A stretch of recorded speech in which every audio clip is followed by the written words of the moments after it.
தமிழ் மக்களுக்காக குரல் கொடுத்த கலாநிதி விக்ரமபாகு கருணாரத்ன காலமானார். சரத் பொன்சேகாவின் அதிரடி அறிவிப்பு. பதில் போலீஸ் மா அதிபரின் பதவிக்கு 3 பெயர் பரிந்துரை. எம்பி அல்லாத விஜயகலாவுக்கும் 19 கோடி ரூபாய் திட்ட நிதி ஒதுக்கீடு. மொட்டு கட்சிக்கு பிரதமர் பதவி வழங்கப்பட வேண்டும். ஜனாதிபதி ரணிலுக்கு ஆதரவான எம்பிக்களுக்கு அதிக நிதி ஒதுக்கீடு. 3 நாள் பயணமாக மீண்டும் வடகிற்கு விஜயம் மேற்கொள்ள உள்ள ரணில் விக்ரமசிங்க. நவசம சமாய கட்சியின் தலைவர் கலாநிதி விக்ரமபாகு கருணாரத்ன தனது 81ஆம் வயதில் காலமானார். கடந்த 2010ஆம் ஆண்டில் கருணாரத்ன ஜனாதிபதி தேர்தலில் போட்டியிட்டிருந்தார். விக்ரமபாகு கருணாரத்ன தமிழ் மக்களுக்கு ஆதரவான நிலைப்பாட்டை கொண்டிருந்தார் என்பது குறிப்பிடத்தக்கது. கடந்த காலங்களில் தமிழ் மக்களின் உரிமைகளுக்காக கொழும்பில் போராட்டங்களை முன்னெடுத்திருந்தார்.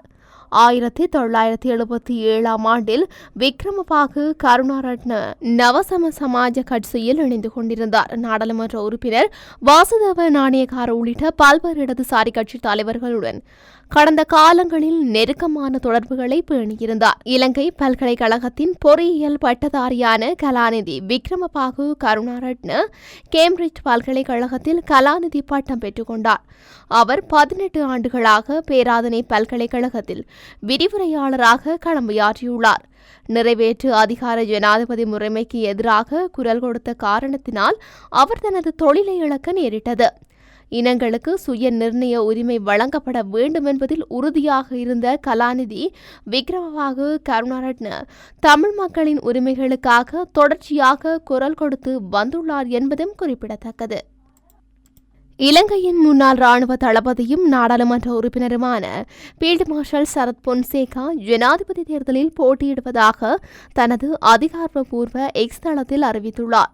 73 வயதான general field marshal Sarath Fonseka ஐக்கிய மக்கள் சக்தியின் தவிசாளராக கடமையாற்றி வருவதோடு 2010ஆம் ஆண்டில் ஜனாதிபதி தேர்தலில் போட்டியிட்டிருந்தார்.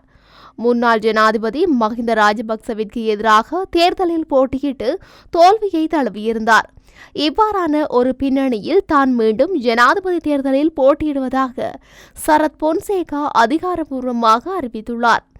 இந்த நிலையில் ஊழல் மோசடிகளை இல்லாதொழித்து இலங்கையை வளர்ச்சியடைய செய்ய வேண்டும் என அவர் குறிப்பிட்டுள்ளார். மேலும் இலங்கையை முன்னோக்கி நகர்த்துவதற்கு அனைத்து இலங்கையர்களும் தம்முடன் இணைந்து கொள்ளுமாறு சரத் பொன்சேகா தனது எக்ஸ் தளத்தில் அழைப்பு விடுத்துள்ளார்.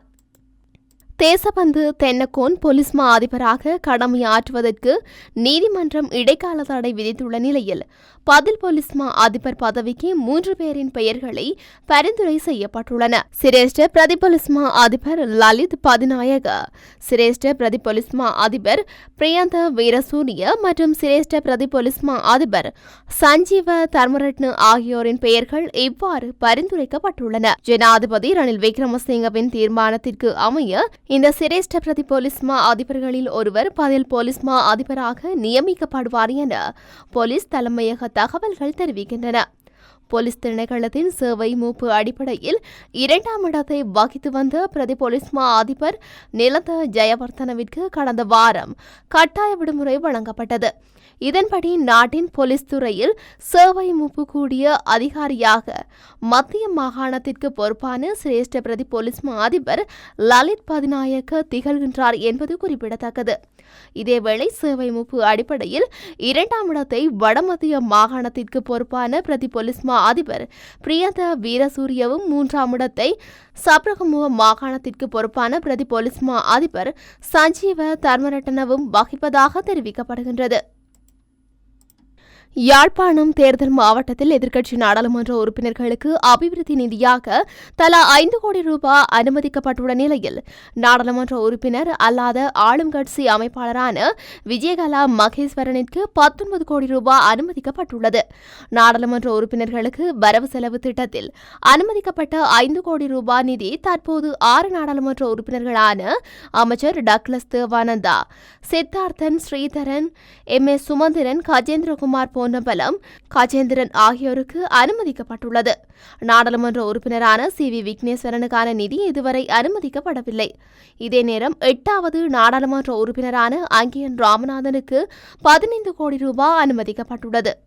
இவ்வாறு நாடாளுமன்ற உறுப்பினர்கள் அமைச்சர்களுக்கான அபிவிருத்தி நிதிகளுக்கான நிதியை மாவட்ட செயலகத்திற்கு விடுவித்தமையோடு நாட்டின் ஜனாதிபதி ரணில் விக்ரமசிங்கவை தலைவராக கொண்ட ஐக்கிய தேசிய கட்சியின் யாழ்ப்பாண மாவட்ட அமைப்பாளர் விஜயகலா மகேஸ்வரனால் சிபார்சு செய்யப்பட்ட 19 கோடி ரூபாய் பெறுமதியிலான திட்டங்களுக்கும் விஜயகலா மகேஸ்வரனின் பரிந்துரை என குறிப்பிட்டு நிதி அனுமதி வழங்கப்பட்டுள்ளது.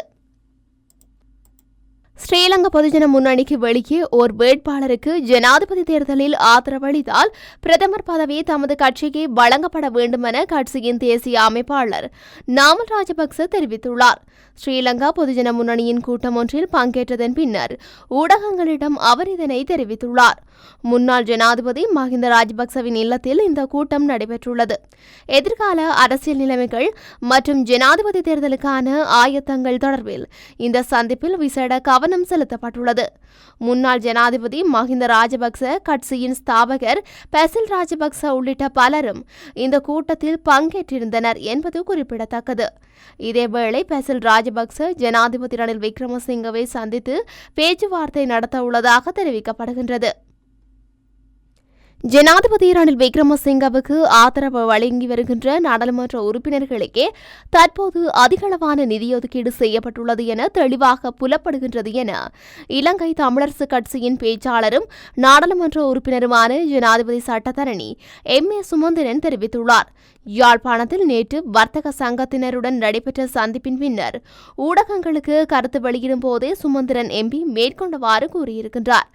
இதன்போது அவர் மேலும் தெரிவித்ததாவது, எங்களுக்கு சொல்லப்பட்டதன் பிரகாரம் தற்போது பகிரப்பட்ட நிதி ஒதுக்கீடு அனைத்து நாடாளுமன்ற உறுப்பினர்களுக்கும் ஒதுக்கிடப்படும் என்று முதலில் சொல்லப்பட்டது. ஆனால் ஆரம்பத்திலே அந்த நிதி சில நாடாளுமன்ற உறுப்பினர்களுக்கு கொடுக்கப்பட்டு ஏனைய நாடாளுமன்ற உறுப்பினர்கள் புறக்கணிக்கப்பட்டிருந்தனர். இது சம்பந்தமாக யாழ் மாவட்ட ஒருங்கிணைப்பு குழு கூட்டத்தில் நானும் கஜேந்திரகுமார் பொன்னம்பலமும் ஏற்கனவே கதைத்திருந்தோம். எங்களுக்கு வழமையான பன்முகப்படுத்தப்பட்ட நிதி ஒதுக்கீட்டை போலவே திட்ட முன்மொழிவுகளை வழங்குமாறு சொல்லப்பட்டது. அதன்படி யாழ் மாவட்ட அரசு அதிபர் வழமை போல எமக்கு கடிதங்களை எழுதினார். அந்த கடிதங்களுக்கு பதிலளித்து நாம் திட்டங்களை வழங்கினோம். ஆனால் எங்களுடைய முன்மொழிவுகள் இழுத்தடிக்கப்பட்டன. இவ்வாறான நிலைமையில் தற்போது எங்களது முன்மொழிவுகளுக்கு அனுமதி வழங்கப்பட்டுள்ளது என்று அறிகின்றோம். ஆனால் இதற்கு முன்னரே தேர்ந்தெடுக்கப்பட்ட சில நாடாளுமன்ற உறுப்பினர்களுக்கு இந்த நிதி ஒதுக்கிடப்பட்டுள்ளது. இது சம்பந்தமாக நாடாளுமன்றத்திலும் நிரல் ஒன்று சமர்ப்பிக்கப்பட்டு கேள்வி எழுப்பப்பட்டது. ஆகையினால் ஜனாதிபதிக்கு தனது ஆதரவளிக்கின்ற நாடாளுமன்ற உறுப்பினர்கள் என்று கருதுபவர்களுக்கு அதிகமான நிதி ஒதுக்கீட்டை வழங்கியுள்ளார் என்பது தெளிவாக தெரிந்தது.